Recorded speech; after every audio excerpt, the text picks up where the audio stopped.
뭐 여러 단체나 뭐 민주노총이나 여러 단체에서 다 나와서 함께 싸우자 그런 심정인 것 같습니다.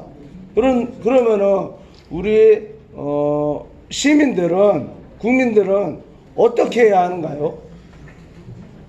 그 이재명 대표님의 그 말씀에 호응하는 방법은 어떤가요? 어떤 것이 있는가요?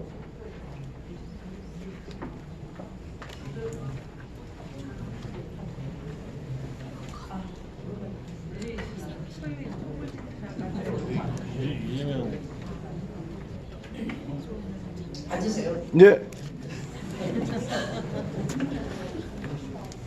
아마 그 이재명 대표의 단식이 사실은 좀 놀랐을 것 같습니다.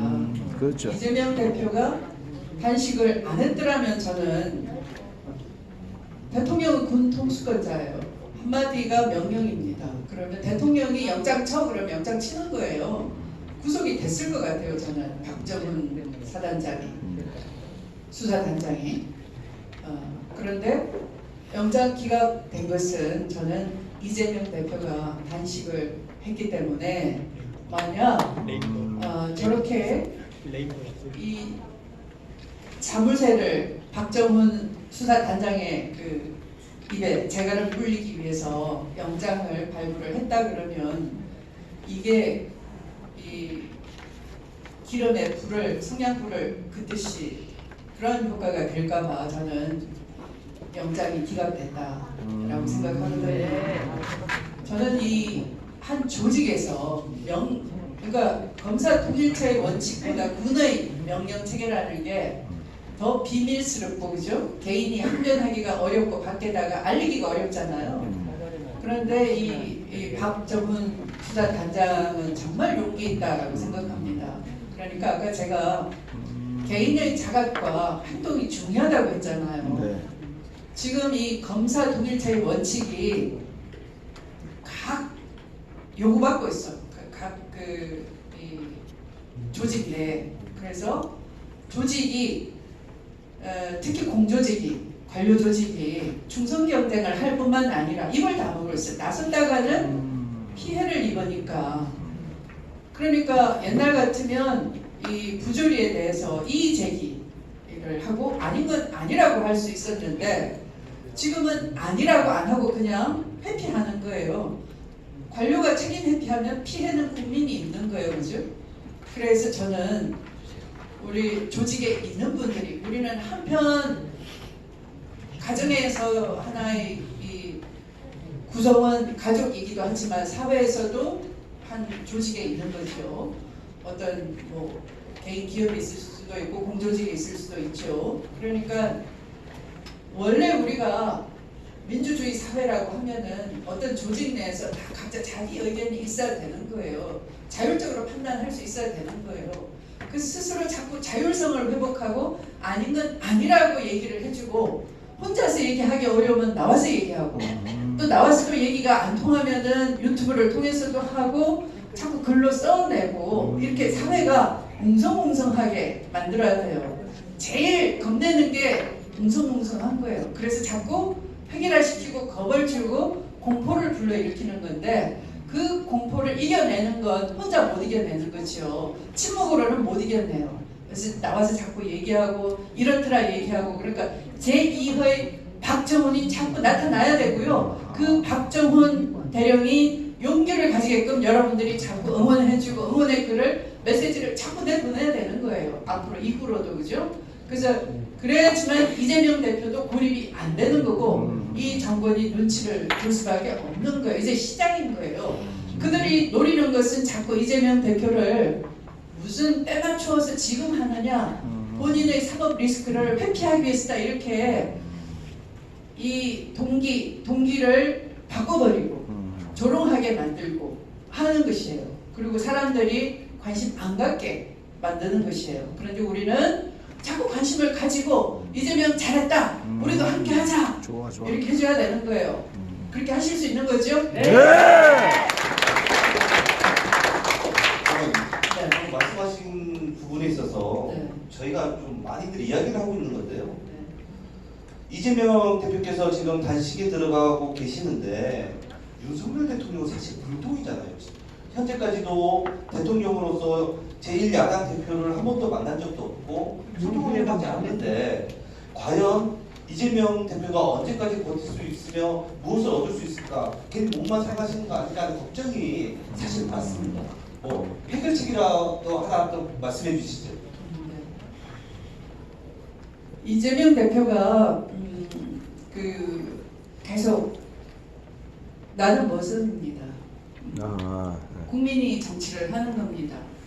그럼 여러분들이 좀 답답했을 거예요. 아, 민주당 뽑아주고 180석 만들어주면, 그리고 이재명이 당 대표면 그 민주당이 무기력하다가 유능한 민주당으로 되겠지, 이재명은 합니다, 약속한 게 다 뭐냐, 이렇게 여러분 할 말이 많으실 거예요.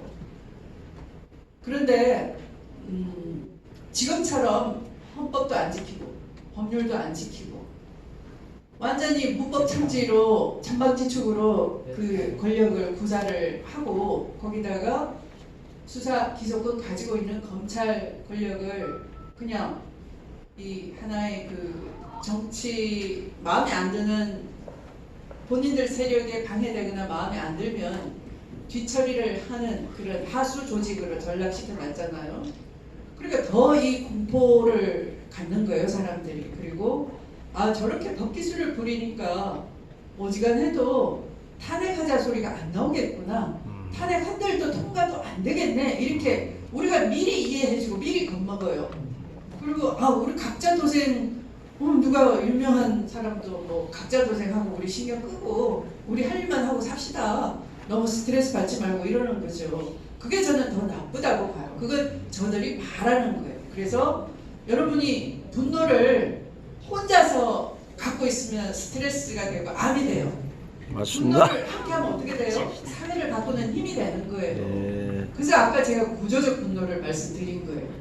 누가 뭔가 가벼운 거 가지고 머리 꼭지가 돌고 막 그러면 그 분노는 이래서 생긴 겁니다. 이래서 우리가 같이 힘을 모아서 이걸 풀어야지만 분노하지 않고 웃을 수 있는 미소가 있는 사회가 되는 겁니다. 우리 함께 손잡고 합시다, 이렇게 나가야 되는 거죠. 네. 질문 또 받겠습니다. 마이크 좀 부탁드리겠습니다. 예, 선생님 절실하십니다. 먼저 하셨어요. 네, 다음에. 안녕하십니까. 저 이성현이라고 합니다. 저는 다른 각도의 한번 질문을 드려보겠습니다. 지금 지지도가 아무리 높고 다음 총선 때, 그리고 지난 대선 때 어느 정보에 의하면은 약간의 부정선거가 있었던 걸로 알려져 있었습니다. 그러나 그것은 어떤 수사가 되거나 그런 거론되지 않고 위험에 묻혀버렸는데요. 요즘에 어떤 사람의 그 공개 요청, 그러니까 정보 요청을 하면서 했는 그런 과정을 좀 들었어요. 근데 그것이 아무리 우리가 이기고 지지표가 많이 나온다 할지라도 만약에 부정선거가 자행이 된다면 이긴다고 할 수가 없다고 보거든요. 근데 얼마 전에 정부에서 어떤 것을 발표했냐면 중국과 북한이 어떤 5종의 조직적인 선거 부정을 공작을 할 것이라고 공고를 했어요. 그것은 제가 판단할 때 어떤 포섭이 아니겠나, 자기네들의 부정이라든지 어떤 것을 위한 포섭이 아니겠다는 생각이 들어요. 그런데 지난번에 저는 이제 제가 생각을 할 때 미분류표가 있고 무효표가 있었습니다. 그러면 무효표와 미분류표를 그거를 개표하는 것은 선관위에서 정하는 장소로 옮겨가지고 했다는 겁니다. 그럼 그 사람들은 선관위원들이 지정한 개표원들에 의해서 해서 통계를 내서 전체적으로 올려갔다고 그러는 거거든요. 질문은 조금 짧게 해주십시오. 예, 죄송합니다. 근데요, 이게 굉장히 중요한 일이어서 저는 항상 그런 문제들이 앞으로 선관위에만 그러니까 이동할 때부터서 완료될 때까지 첫째는 기계 문제와 두 번째는 이동할 때 문제가 없도록 철저하게 대비를 해야 되는 문제가 있습니다. 그래서 혹시 장관님께서 그런 쪽을 좀 이렇게 나중에 그 부정선거의 어떤 그 갭이 없도록 이게 맹점이 없도록 이동하는 시작부터 이렇게 투표함 이동부터서 종료시 개표까지 완벽하게 국민이 같이 여야당이 같이 공개해서 동행하고 할 수 있는 어떤 여지가 있어야지 선관위에다만 맡긴다든지 공직자에다만 맡긴다면 이거는 굉장히 맹점이 있을 거라고 생각이 듭니다. 저도 이제 그런 공직을 수행해봤기 때문에 그래서 그런 문제들을 한번 깊이 한번 생각을 고려해 보시면 좋겠다는 말씀을 드립니다. 감사합니다. 질문하고 본인의 그 의견 제시하고 좀 구분이 안 되시는 것 같은데 질문은 좀 짧게 해주십시오. 여러분들 그래야지 많은 질문을 통해서 이거 장관님의 그 의지나 생각을 좀 들어보는 시간이잖아요. 예. 조금 양해해 주십시오. 다음 질문 하실 분 계십니까? 그냥 해도 되겠구만. 분위기가 좀 이러니까 나는 어디 가든 행사장에서 삼행시를 합니다. 근데 추미애 전 장관하고 최혜영 씨 삼행시 잠깐 띄우겠습니다. 추 한번 띄워주십시오. 아니 추미애 장관님 네. 추. 추미애 장관님 미. 7년 만에 보니까 참 반갑습니다. 네, 반갑습니다. 미. 미인 중에 미인이라 이쁘네요. 에. 애기 때도 이뻤죠? 박수 한번 주시죠. 최영. 아 잠깐이면 최영 멋져. 회전하게 앉아도 어울릴 것 같아. 용감하게 진출하면 될 거야. 그러면 잠깐만요. 혼자 그거 띄우고 윤석열이 삼행시 한번 띄워도 되겠습니까? 아니요. 아니 잠깐 1분이면 돼.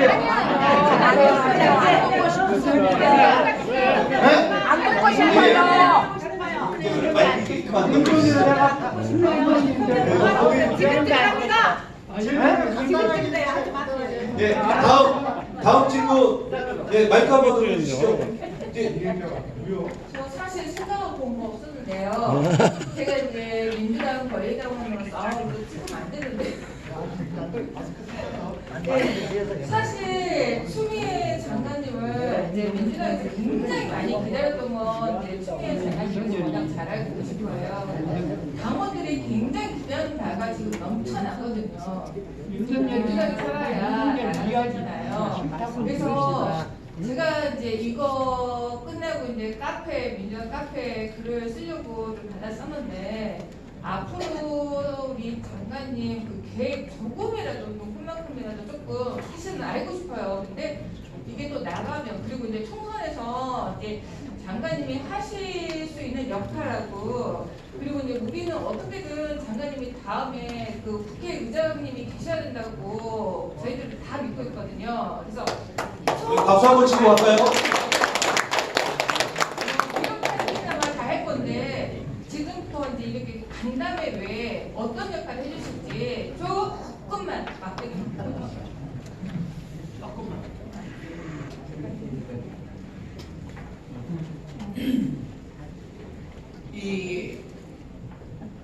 여러분이 지금 상황을 이렇게 이해하실 것 같아요.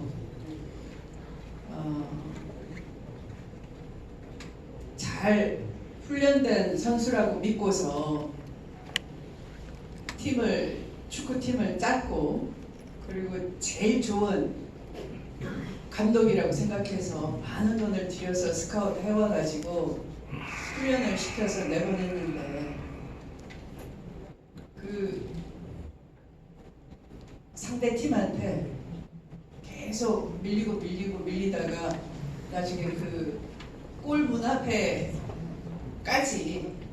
이 골대 앞까지 공이 왔어요.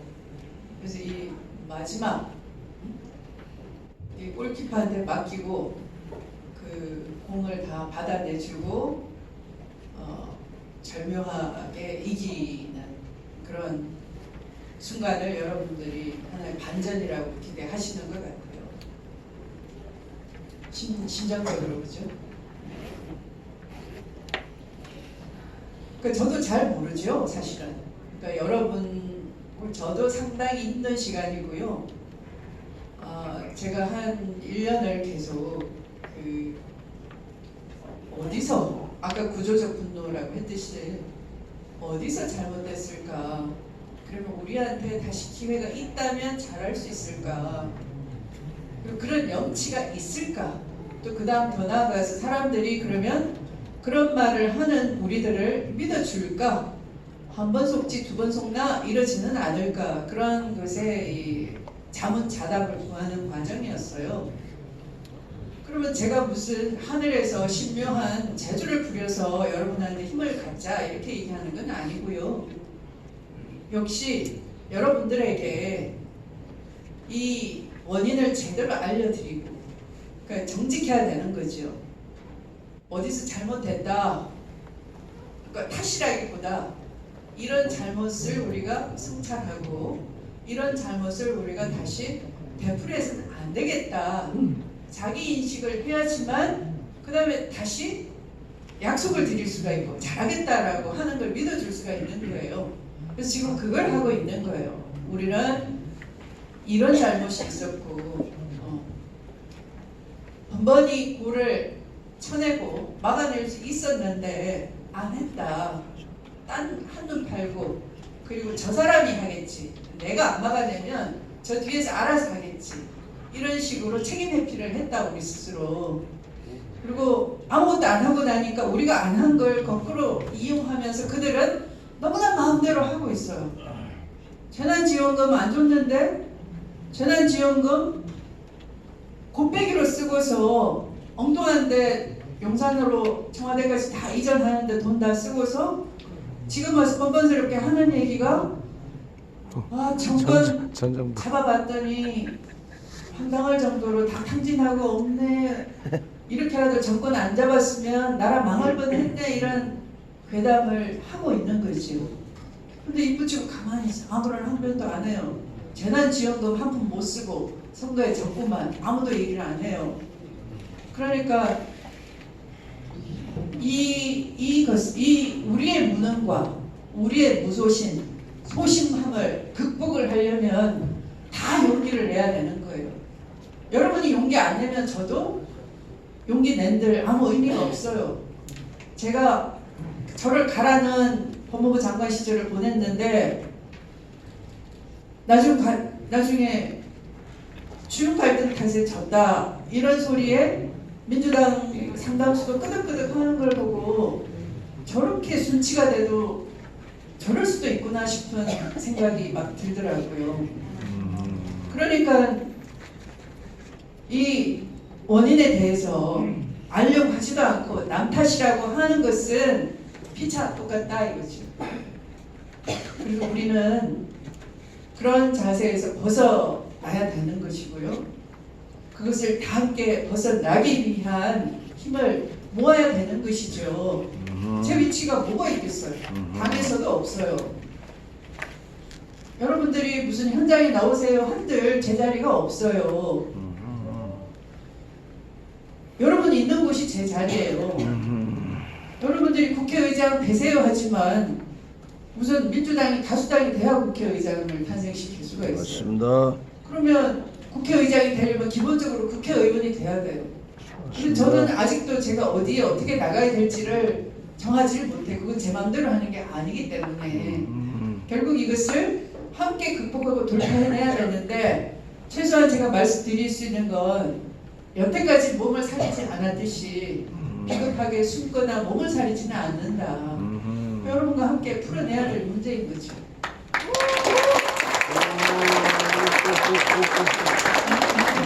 자리를 이탈할 사람이 없습니다.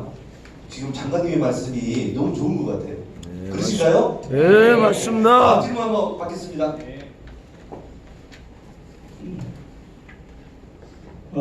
장관님 반갑습니다.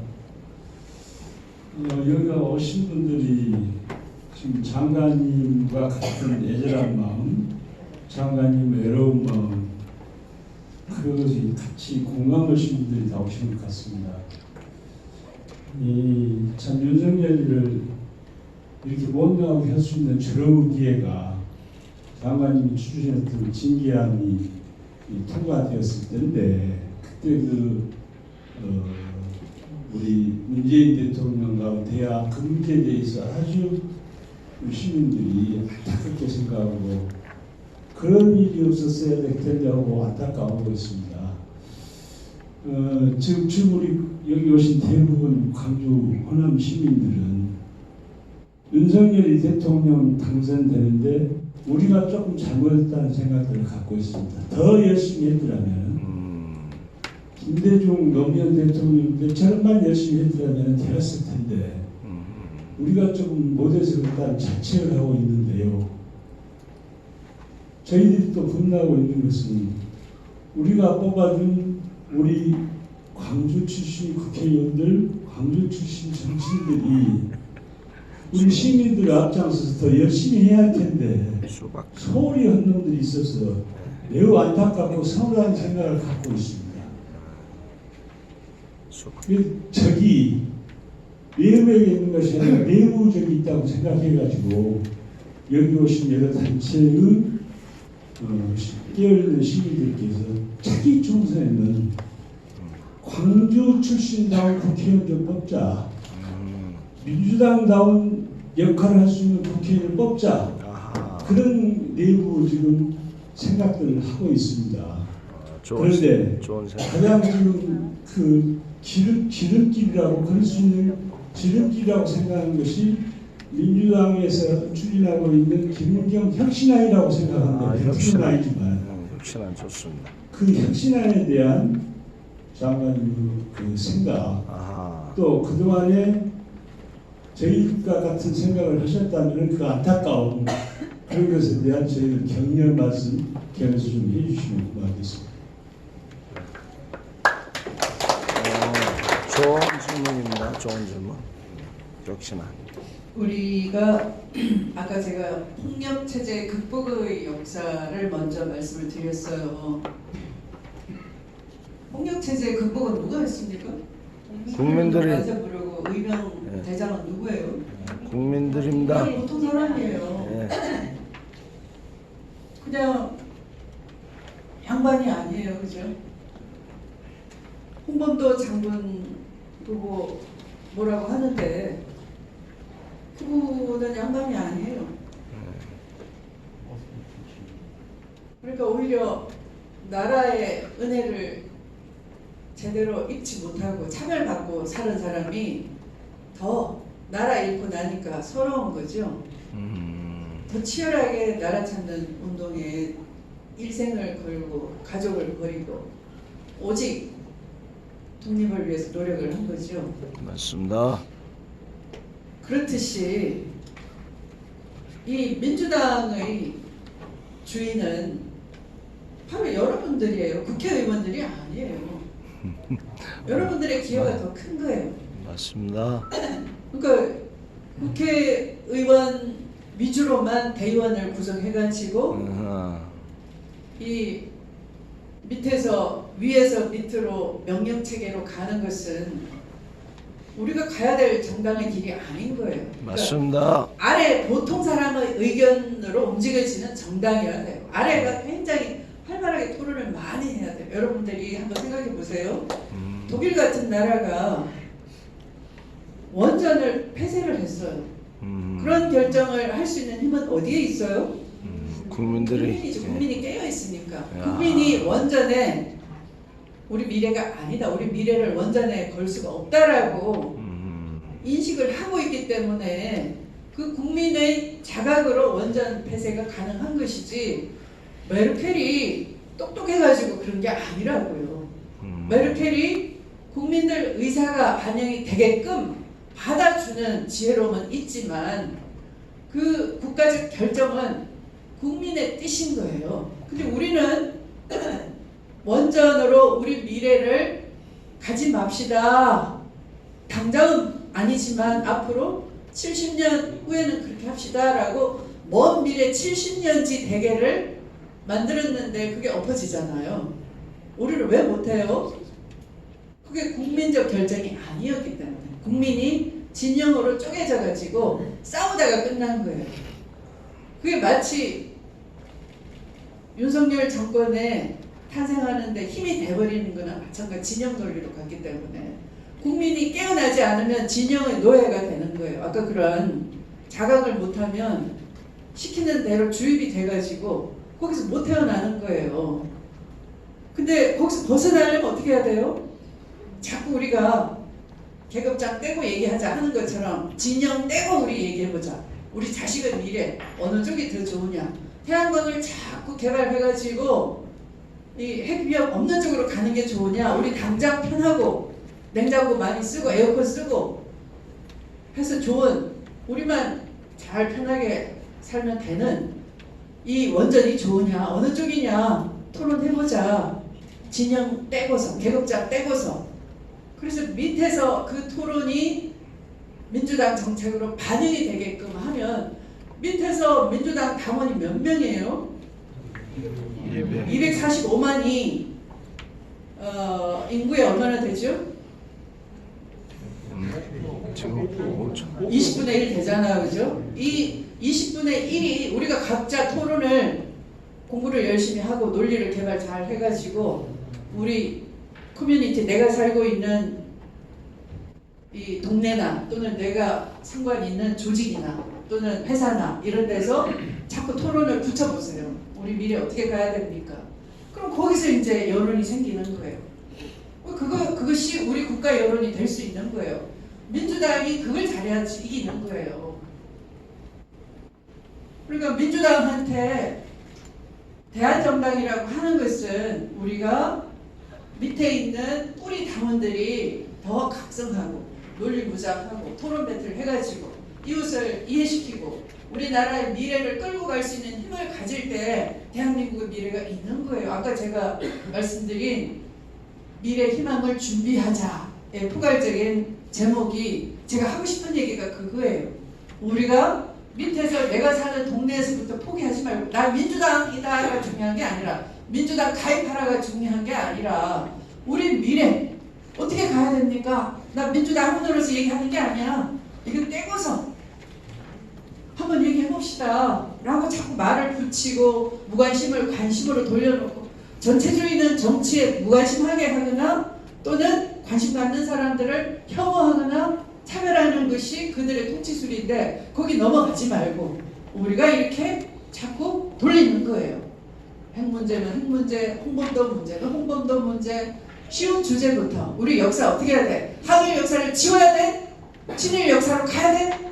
친일 역사의 끝은 뭐지? 일본이 쳐들어오면 그러면 우리 일본의 식민 지배를 다시 받아들여야 돼? 만세 불러야 돼? 그거 당신 미래야? 이렇게 자꾸 걸어야 되는 거예요. 그래서 사람들을 이끌어내야 돼요. 정치를 혐오하지 말고 정치에 자꾸 관심 갖고 말을 하게끔. 의견 없이 민주주의가 가능합니까? 민주주의 원래 시끄러운 거예요. 시끄러운 당이 민주당이어야 돼요. 근데 왜 자꾸 대의원한테 표를 많이 줘가지고 입 다물게 하는 정당인 거예요. 그럼 우리 지는 거예요. 우리가 이기는 목적은 나라를 민주성을 되찾기 위해서. 민주성 되찾으려면 민주당부터 먼저 민주제약해야 되는데 민주당이 폐쇄적이고 반민주적이고 자꾸 당원들 자꾸 채우려고 하면은 누가 나라를 바꿔요? 못 바꾸는 거지. 그걸 어느 지역에서 제일 잘할 수 있어요? 광주에서. 그게 광주 정신이거든. 그죠? 원래 시끄러운 데가 광주 정신. 광주에서는 아무도 못 말려요. 맞습니다. 네. 민주당의 그 깨알 같은 자랑인데요. 방금 이제 민주당의 혁신에 대해서 말씀하셨는데 그 혁신을 위해서 우리 정치개혁 연대가 존재하고요. 촛불연대도 존재합니다. 우리를 한번 믿어주십시오. 박수 주셔야죠. 박수. 다음 저쪽으로 한번 마이크 부탁드립니다. 마이크 없으면 목소리가 예, 크니까 그냥 예. 들으려고. 지금 현실적인 문제에서 가장 시급한 것이 저는 이 민주당 분열이라고 봅니다. 아무리 우리가 번들 이야기건들 참. 그 속에서 지금 비명견이 뭐 어쩌냐고 이렇게 시끄러운데 집안 단속이 잘 돼야지 애도 침입이 없죠. 이쯤에서 지금 자꾸 분열을 시키는 것은 민주당의 분열 때문입니다. 우리 추미애 의원님께서는 당 대표도 해보셨으니까 이걸 어떻게 해결해야 한다고 생각합니까?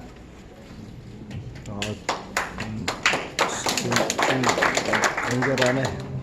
분열은 걱정하지 마세요. 왜냐하면 그렇게 나갈 놈들 다 나갈 말없이 거예요. 배신하고 뒤통수 때리는 것이 안 좋은 것이지. 뭐 어떤 의원처럼 국힘보다 더 국힘스러운 말을 뱉어버리면 권리당원들이 힘을 갖고 있는데 후보로 안 내면 되는 거예요. 맞습니다. 그러니까 자꾸 얘기를 해줘야 돼. 슬그머니 가만히 있다 국회의원 당선된 뒤에서 칼로 이렇게 찌르듯이 하면은 큰일 나는 거예요. 그러니까 선거 전에 미리 그렇게 자기 정체성을 드러내주는 게 좋은 거예요. 맞습니다. 너무 분열이라 걱정하지 마십시오. 네. 네, 마이크 앞으로 하고. 분열시키는 놈들을 찾아서 없애야 됩니다. 저는 말투가 좀 걸 아시게 해주셔서 대구에서 왔습니다. 멀리서 오셨습니다. 광주에 올 때마다 제가 느끼는 것 중에 하나가 부러워서 눈물이 납니다. 솔직히 말씀드립니다. 제가 91년도부터 민주당 당원이었는데요. 거의 한 30년 가져가지 않습니까? 30년 동안 저는 대구에 살면서 빨갱이 소리를 들으면서 민주당원 생활을 했습니다. 여러분들하고 틀려가지고요. 민주당으로 산다는 거는 생존하고 관련되어 있습니다. 대구에서. 그래서 악착같이 버티고 살았는데 큰일 났네. 대구에는 분열인이 이런 거 말보다는 우리를 이끌어줄 구심점이 없습니다. 일반 당원들을 이끌어줄. 근데 뭐 향간에 장관님께서 뭐 대구에 출마설도 들고 하는데 절대로 오시면 안 됩니다. 절대로 오시면 안 됩니다. 왜냐하면요 희생하셔서는 안 된다는 얘기예요. 대구에서 왜 희생합니까? 희생하시면 안 됩니다. 당당하게 중앙에서 올라가서 서울에서 하십시오. 그러셔야 됩니다. 대구에서는 안 됩니다. 저는 뭐 질문을 드리려고 한 게 아니라 이 말씀을 꼭 드리고 싶어서 제가 마이크를 들었는데요. 대구는 오지 마십시오. 향간에 떠도는 소문처럼 뭐 대구 가서 바람을 일으켜야 된다 이러는데요. 어차피 대구는 바람 일으키는 분들 22%밖에 안 됩니다. 그나마 지금 많은 세대들이 젊은 세대들이 많아져가지고 8% 7% 하던 10년 년 전보다는 지금은 그래도 22%의 당선 표는 나옵니다. 많이 좋아졌습니다. 그나마. 그런데도 불구하고 과거 몇 분 계시지만 대구 오셔가지고 그렇게 희생하신다고 해서 대구가 바뀌지는 않습니다. 젊은 세대들이 일어나면서 자체적으로 바뀌어야 되니까요. 그러니까 장관님 오지 마십시오. 고향이 어디시죠?